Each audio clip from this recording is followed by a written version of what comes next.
Hi everyone. Dialysis చేయించుకుంటే creatinine పనికొస్తుందా? Sir మేము dialysis కరెక్ట్‌గా చేయించుకుంటున్నాం. అయినా మా క్రియాటినిన్ 9, 10 అలా వస్తోందండి. ఏమన్నా అబ్నార్మలా సార్ అని అడుగుతూ ఉంటారు.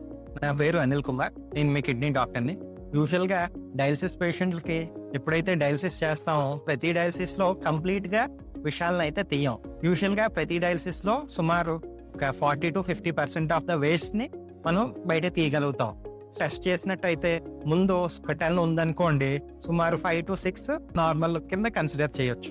ప్రతి డయాలిసిస్ పేషెంట్‌కి డయాలిసిస్ అయిన 3వ రోజు పరీక్ష చేసాం అనుకోండి, మళ్ళీ క్రియాటినిన్, యూరియా హైయర్ సైడ్ ఉండొచ్చు.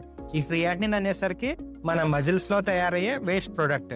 హెల్దీగా మజిల్స్ ఉంటే మాత్రమే మనకి ఈ క్రియాటినిన్ అనేది ప్రొడ్యూస్ అవుతుంది. ఇది చూసుకుని డయాలిసిస్ సరిగ్గా పనిచేయట్లేదని భయపడాల్సిన అవసరం లేదు. నిజంగా డౌట్ ఉన్నట్టయితే డయాలిసిస్ కి ముందు, డయాలిసిస్ తర్వాత బ్లడ్ శాంపిల్స్ తీస్తాం. దాంట్లో యూరియా కాన్సన్ట్రేషన్ అది సుమారు ఒక 50-60% డ్రాప్ అయిందనుకోండి, మీ ఫిష్లా సరిగ్గా పనిచేస్తున్నట్టు డయాలిసిస్ మిషన్ లో డయాలిసిస్ సరిగ్గా జరుగుతున్నాయి. ఈ విషయాన్ని మీ డయాలిసిస్ పేషెంట్ కి ఫార్వర్డ్ చేయండి. Thank you.